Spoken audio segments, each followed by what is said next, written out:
साथियों, आप सभी देख रहे हैं एक स्मार्ट स्टडी यूट्यूब चैनल। साथियों, एसएससी एमटीएस का पेपर अभी आपका 30 सितंबर से स्टार्ट है और 30 सितंबर से 14 नवंबर तक आपका पेपर चलेगा। आज के इस वीडियो में एसएससी एमटीएस 2024 के लिए top 50 most expected question answer को देखेंगे, जो कि हूबहू आपके पेपर में आपको देखने को मिलेंगे।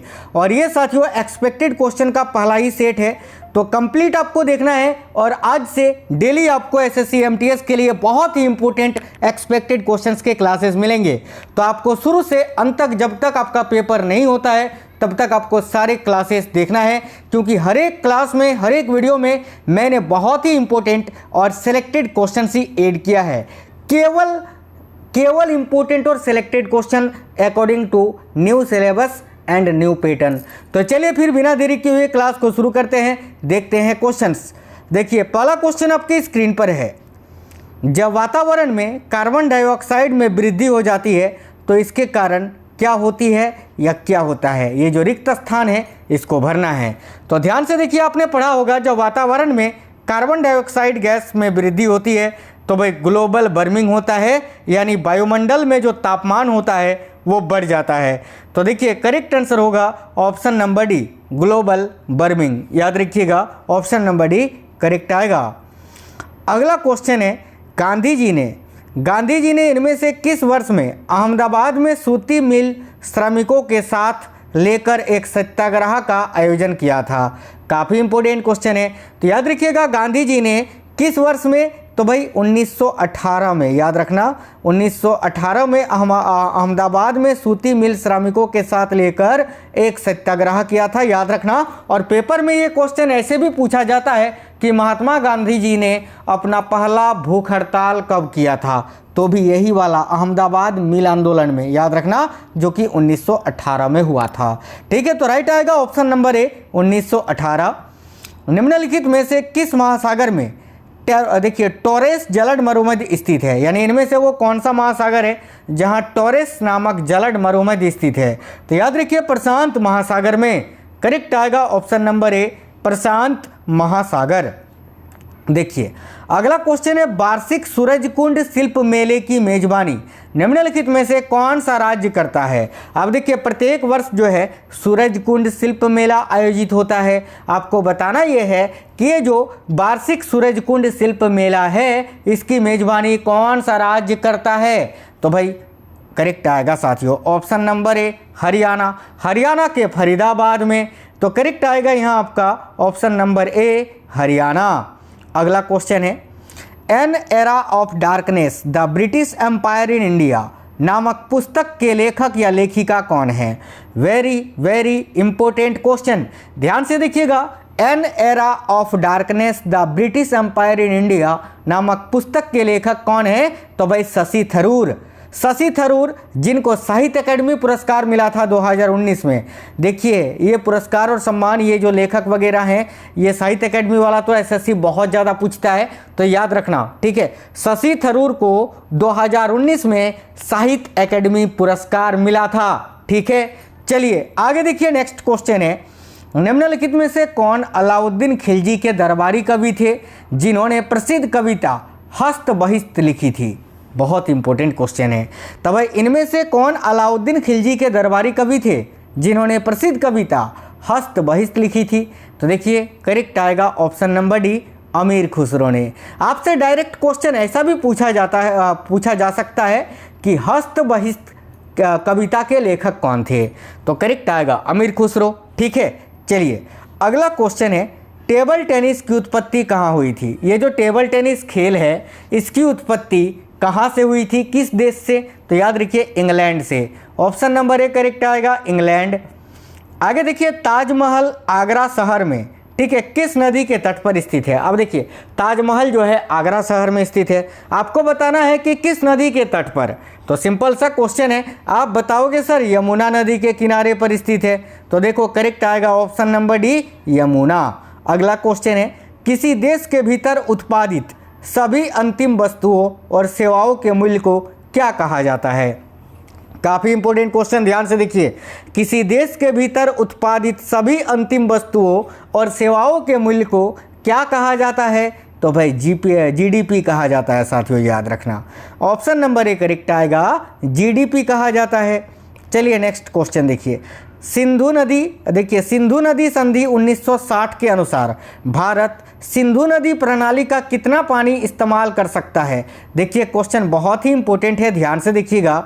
सिंधु नदी संधि कब हुई थी, ये भी क्वेश्चन आपसे डायरेक्ट पूछा जा सकता है। तो याद रखना 1960 में सिंधु नदी संधि पर समझौता हुआ था, ठीक है। और इस संधि के अनुसार भारत सिंधु नदी प्रणाली का कितना पानी इस्तेमाल कर सकता है, तो याद रखिए करेक्ट आएगा 20%, ठीक है। ऑप्शन नंबर बी करेक्ट आएगा 20%। नेक्स्ट क्वेश्चन देखिए, अगला क्वेश्चन है निम्नलिखित में से कौन सी नृत्य शैली शास्त्रीय नृत्य शैली नहीं है, यानी इनमें से कौन सा एक शास्त्रीय नृत्य नहीं है। देखिए मणिपुरी जो है ये मणिपुर राज्य का शास्त्रीय नृत्य है, कुचिपुड़ी आंध्र प्रदेश राज्य का शास्त्रीय नृत्य है, और ओडिसी तो ओडिशा का शास्त्रीय नृत्य है। लेकिन बुरा कथा जो है ये किसी भी राज्य का शास्त्रीय नृत्य नहीं है। तो इस क्वेश्चन के लिए करेक्ट आंसर होगा ऑप्शन नंबर डी। अगला क्वेश्चन है राइबोफ्लोविन का दूसरा नाम क्या है। अब राइबोफ्लोविन किस विटामिन का दूसरा नाम है, तो विटामिन B2 का। तो करेक्ट आएगा option number A vitamin B2। Vitamin D का रासायनिक नाम होता है कैल्सीफेरॉल, विटामिन ए का रासायनिक नाम होता है रेटिनॉल, और विटामिन सी का रासायनिक नाम होता है एस्कॉर्बिक अम्ल या एस्कॉर्बिक एसिड। अगला क्वेश्चन देखिए, भारत में साइमन कमीशन के आगमन से पूर्व निम्नलिखित में से कौन सी घटना घटी। तो भाई देखिए साइमन कमीशन का भारत आगमन कब हुआ था, तो 1928 में, ठीक है। इसको साइड में अभी रखते हैं। देखिए भारत छोड़ो आंदोलन कब हुआ था, 1942 में हुआ था। काकोरी षड्यंत्र, काकोरी ट्रेन डकैती कांड, ये कब हुआ था, आप सभी को पता है। देखिए चारों ऑप्शन अगर आप जानते हैं तो आप इस क्वेश्चन का आंसर जो है बिल्कुल आसानी से बता दोगे। देखिए काकोरी ट्रेन डकैती कांड की बात करें तो ये आपका 9 अगस्त 1925 यानी 1925 को हुआ था। प्रथम गोलमेज सम्मेलन की बात करें तो प्रथम गोलमेज सम्मेलन 1930 में हुआ था। गांधी इरविन समझौते की बात करें तो ये 5 मार्च 1931 को हुआ था। तो यहाँ क्वेश्चन में पूछा ये जा रहा है कि भारत में साइमन कमीशन के आगमन से पूर्व निम्नलिखित में से कौन सी घटना घटी थी। अब देखिए साइमन कमीशन कब आया था, 1928 में, और इससे पहले इनमें से कौन सी घटना दिख रही है, option number B Kakori train action, जो कि साथियों आपका 9 अगस्त 1925 को हुआ था। बाकी देखिए भारत छोड़ो आंदोलन 1942 में, प्रथम गोलमेज सम्मेलन 30 में, और गांधी इरविन समझौता 1931 में। तो ऑप्शन नंबर बी इस क्वेश्चन का करेक्ट आएगा साथियों, ठीक है। काकोरी षड्यंत्र जो है ये साइमन कमीशन के आने से पहले ही घटी थी। अगला क्वेश्चन है निम्नलिखित में से किसने, देखिए बहुत ही इंपॉर्टेंट क्वेश्चन है साथियों, निम्नलिखित में से किसने इंडिया विंस फ्रीडम नामक पुस्तक लिखी है, जो भारत के स्वतंत्रता संग्राम के संबंध में उनकी आप बीती के बारे में बताता है। तो देखिएगा इंडिया विंस फ्रीडम पुस्तक के लेखक मौलाना अबुल कलाम आज़ाद हैं। तो राइट आएगा ऑप्शन नंबर डी। अगला शिव कुमार शर्मा का नाम किस वाद्य यंत्र से जुड़ा है, काफ़ी इंपॉर्टेंट क्वेश्चन है, याद रखिएगा। पंडित शिव कुमार शर्मा का संबंध संतूर से, प्रसिद्ध संतूर वादक। तो करेक्ट आएगा ऑप्शन नंबर सी संतूर। निम्नलिखित में से कौन सा पदार्थ पानी में घुलनशील है। देखिए इनमें से कौन सा पदार्थ है जो पानी में घुलनशील होता है, पानी में बिल्कुल ही घुल जाता है, माफ करना अघुलनशील पूछा है, अघुलनशील, यहाँ पर थोड़ा देख लेना, ठीक है। देखिए निम्नलिखित में से कौन सा पदार्थ है जो पानी में अघुलनशील है, इसका मतलब यह है कि पानी में नहीं घुलेगा। तो दूध भी पानी में घुलता है, चीनी भी पानी में घुलता है, नमक भी पानी में घुलता है, चॉक पाउडर ये पानी में नहीं घुलता है। तो ऑप्शन नंबर डी इस क्वेश्चन का करेक्ट आंसर होगा। भारत सरकार के किस विभाग ने अप्रैल 2022 में वन हेल्थ प्रायोगिक परियोजना यानी पायलट प्रोजेक्ट शुरू किया था। तो देखिए करेक्ट आएगा ऑप्शन नंबर डी पशुपालन और डेयरी विभाग ने। निम्नलिखित में से क्या कृत्रिम परिस्थितिकी तंत्र का उदाहरण है। तो इनमें से कौन सा एक कृत्रिम परिस्थितिकी तंत्र है, तो बगीचा, ऑप्शन नंबर ए। कृत्रिम यानी मानव के द्वारा निर्मित होता है जो, और प्राकृतिक जो कि प्रकृति में खुद से मौजूद होता है, जैसे कि तालाब, झील, जंगल, और बगीचा का निर्माण मनुष्यों के द्वारा किया जाता है, तो ये कृत्रिम हुआ। तो ऑप्शन नंबर ए करेक्ट होगा। आगे देखिए 2011 के जनगणना के अनुसार भारत का लिंगानुपात लगभग क्या है। देखिए 2011 की जनगणना के अनुसार भारत का लिंगानुपात है प्रति 1000 पुरुषों पर 940 महिलाएं। तो करेक्ट आएगा ऑप्शन नंबर ए। अप्रैल 2022 तक उपलब्ध जानकारी के अनुसार भारत की निम्नलिखित में से कौन सी ट्रेन, ठीक है, सबसे तेज ट्रायल रन के अनुसार चलती है। तो करेक्ट आएगा वंदे भारत एक्सप्रेस, यहाँ करेक्ट आएगा option number C. Vande Bharat express का जो पुराना नाम है वो है ट्रेन 18, याद रखना। सरकार द्वारा इनमें से किससे लड़ने के लिए अंत्योदय अन्न योजना शुरू की गई थी? तो भाई अंत्योदय अन्न योजना जो कि गरीबी से लड़ने के लिए शुरू की गई थी। ऑप्शन नंबर ए करेक्ट आएगा, गरीबी। निम्नलिखित में से किस व्यक्तित्व जिसे स्नेह भरे उपनाम नाइटिंगेल ऑफ इंडिया यानी भारत की स्वर कोकिला के रूप में जाना जाता है, इनको फरवरी 2022 में निधन हो गया? तो देखिए साथियों, नाइटिंगेल ऑफ इंडिया के नाम से किसको जाना जाता है? तो देखिएगा यहाँ आपका करेक्ट आंसर हो जाएगा लता मंगेशकर को, जिनका निधन फरवरी 2022 में हो गया है। अगला क्वेश्चन है, भारत के किस बौद्ध स्थल पर गौतम बुद्ध ने सबसे पहले धर्म का प्रचार किया था? तो भारत के किस बौद्ध स्थल पर गौतम बुद्ध ने सबसे पहले धर्म का प्रचार किया था? तो करेक्ट आएगा सारनाथ में। नेक्स्ट है, बेकिंग सोडा का रासायनिक सूत्र क्या होता है? देखिए बेकिंग सोडा का रासायनिक सूत्र होता है NaHCO3, ठीक है, सोडियम बाइकार्बोनेट इसका रासायनिक सूत्र नाम होता है, याद रखना। आगे देखिए, भारतीय अर्थव्यवस्था में वित्तीय वर्ष कब तक चलता है? तो भारतीय अर्थव्यवस्था में वित्तीय वर्ष जो है देखिए ये 1 अप्रैल से 31 मार्च तक चलता है। तो करेक्ट आएगा ऑप्शन नंबर बी, 1 अप्रैल से 31 मार्च। सेम आग्नेय चट्टान के उदाहरण की चर्चा करता है, यह निम्नलिखित में से कौन सा हो सकता है? देखिए सेम जो है वो भाई आग्नेय चट्टान के उदाहरण की चर्चा करता है, तो निम्नलिखित में से कौन सा हो सकता है? तो ऑप्शन नंबर सी, बेसाल्ट चट्टान या जिसको हम असीताश्म चट्टान भी बोलते हैं, तो ऑप्शन नंबर डी करेक्ट होगा। फेडरेशन ऑफ इंटरनेशनल हॉकी यानी FIH पुरुष हॉकी विश्व कप 2018 किस देश ने जीता था? ये करंट अफेयर्स का माई बाप नहीं है SSC का, 2018 क्या 2015 का भी आपसे पूछ लेगा, ठीक है। तो फेडरेशन ऑफ इंटरनेशनल हॉकी पुरुष हॉकी विश्व कप 2018 किस देश ने जीता था? याद रखिए बेल्जियम ने जीता था, ऑप्शन नंबर सी बेल्जियम। गुलाम वंश के शासक गयासुद्दीन बलबन, जिन्होंने 1265 से 1286 तक शासन किया था, ठीक है, इन्होंने कौन सी उपाधि धारण की थी? तो देखिए करेक्ट आएगा यहाँ आपका जिल-ए-इलाही यानी भगवान की छाया की उपाधि धारण की थी गयासुद्दीन बलबन ने।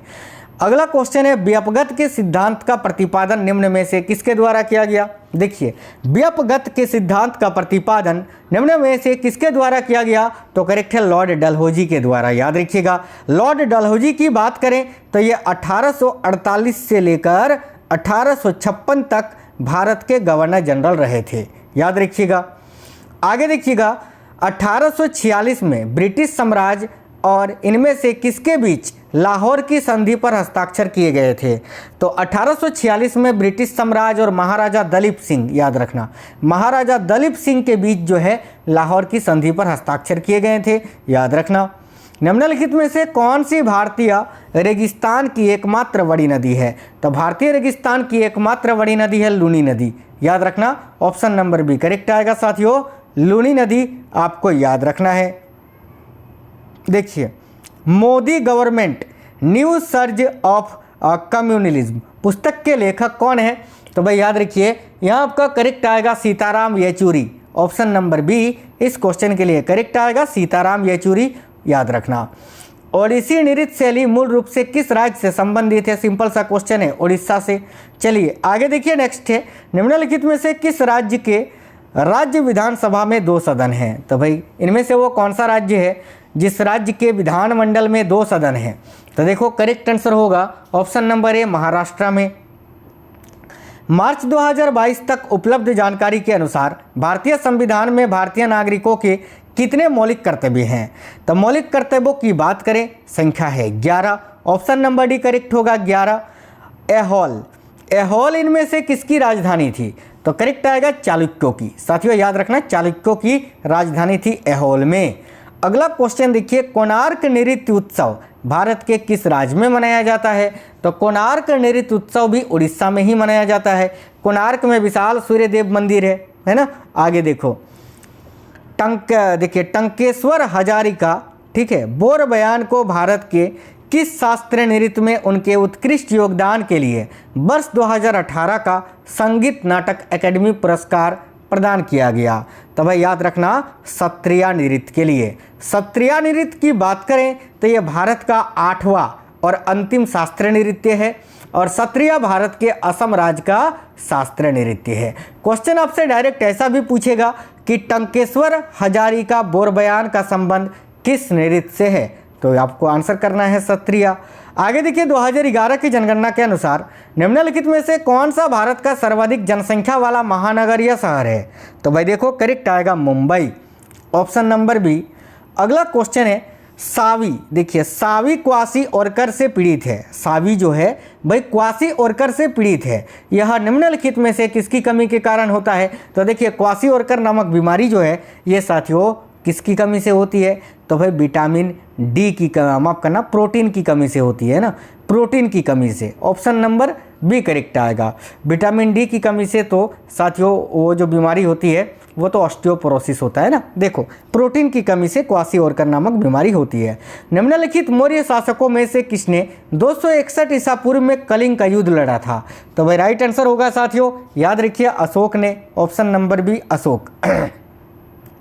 निम्नलिखित में से कौन सा भारत के पूर्वी तट के पूर्ण या आंशिक भाग के लिए एक क्षेत्रीय नाम नहीं है, तो इनमें से कौन सा भारत के पूर्वी तट के पूर्ण या आंशिक भाग के लिए एक क्षेत्रीय नाम नहीं है, तो देखो यहाँ करेक्ट आएगा मालाबार तट।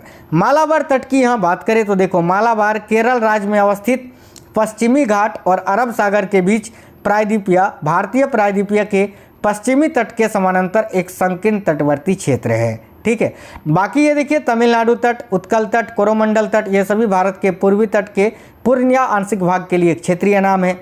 आगे देखिए श्रम और रोजगार मंत्रालय ने मार्च 2022 में प्रधानमंत्री श्रम योगी मानधन योजना के तहत क्या शुरू किया था, या कौन सा योजना शुरू किया था, तो राइट आएगा option number A donate A pension पहल को शुरू किया था, ऑप्शन नंबर ए करेक्ट आएगा। आगे देखिएगा इनमें से कौन भारत का अंतर्राष्ट्रीय हवाई वाहक है और विदेशी यातायात को संभालता है जिसमें कार्गो और यात्री सेवाएं दोनों शामिल हैं, तो वह राइट आएगा air India, option number D correct आएगा। आगे देखिए रीता गिद्दा नृत्य करती है। रीता जो है वो गिद्दा नृत्य करती है। यह नृत्य शैली किस राज्य से संबंधित है, यानी गिद्दा नृत्य शैली किस राज्य से संबंधित है जो कि रीता करती है, तो याद रखना पंजाब से। बिल्कुल इसी टाइप के क्वेश्चंस आपको पूछे जाएंगे।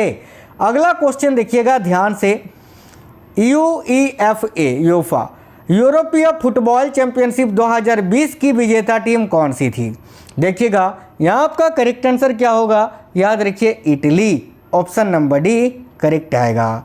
भारत की सीमा इनमें से किससे भारत की सीमा जो है इनमें से किस ओर में म्यांमार से लगती है, तो देखो करेक्ट आंसर होगा साथियों ऑप्शन नंबर डी पूर्व में। आपको बता दें देखो म्यांमार के साथ भारत के चार राज्यों की सीमा लगती है जिसमें अरुणाचल प्रदेश, नागालैंड, मणिपुर और मिजोरम है, याद रखना। साथियों करंट अफेयर्स के लिए स्पेशल क्लास आएगा, एक ही क्लास में सारा करंट अफेयर्स 2024 का मैं करवा दूंगा। 2024 के करंट अफेयर्स की आप टेंशन मत लेना, और 2.0 में तो ऑलरेडी मिल ही जाएगा। देखो ऑस्कर 2009 में निम्नलिखित भारतीय संगीतकारों में से किसे स्मॉल डॉग मिलियनर में अपनी रचना के लिए सर्वश्रेष्ठ मूल गीत का पुरस्कार मिला, तो देखो यहाँ आपका करेक्ट आंसर होगा AR रहमान को, ऑप्शन नंबर सी करेक्ट है AR रहमान। निम्नलिखित में से 1947 का कौन सा अधिनियम ट्रेड यूनियनों के साथ साथ देखिए व्यक्तित्व कामगारों के संबंध में भारतीय श्रम कानूनों को विनियमित करता है, तो देखिए यहाँ करेक्ट आएगा औद्योगिक विवाद अधिनियम, ऑप्शन नंबर बी करेक्ट होगा। आगे देखिए नमिता, देखिए नमिता जो है वह कायंत्रित सेल के एक उदाहरण के बारे में बात करती है, वह निम्नलिखित में से कौन सा हो सकता है, तो भाई कायंत्रित सेल का उदाहरण इनमें से कौन सा हो सकता है ये बताना है, तो करेक्ट आएगा संगमरमर। चलिए अब एक क्वेश्चन का आंसर आप बताइए कमेंट बॉक्स में, ये आपका होमवर्क का क्वेश्चन है। निम्नलिखित में से कौन तुगलक वंश का शासक नहीं है, फिरोज शाह तुगलक, रुकुनुद्दीन तुगलक, मोहम्मद बिन तुगलक या गियासुद्दीन तुगलक। आपने इनमें से किसका नाम कभी नहीं सुना है, वही आपका आंसर होगा, कमेंट बॉक्स में कमेंट कर दीजिएगा। मैं डेली आपको SSC MTS के लिए बहुत ही एक्सपेक्टेड और बहुत ज़्यादा मतलब क्लासेस कराने वाला हूं। अभी उन सारे क्लासों को देखना है जब तक आपका पेपर नहीं होता है, और सारे जो क्लासेस हैं बहुत ही इंपॉर्टेंट क्वेश्चन से भरे होंगे। मिलेंगे आपसे नेक्स्ट वीडियो में। वीडियो अगर पसंद आई है तो एक लाइक करना, अपने दोस्तों के साथ शेयर करना, आप में से कोई भी साथी नए हैं चैनल सब्सक्राइब कर लेना। मिलेंगे नेक्स्ट वीडियो में। जय हिंद, वंदे मातरम।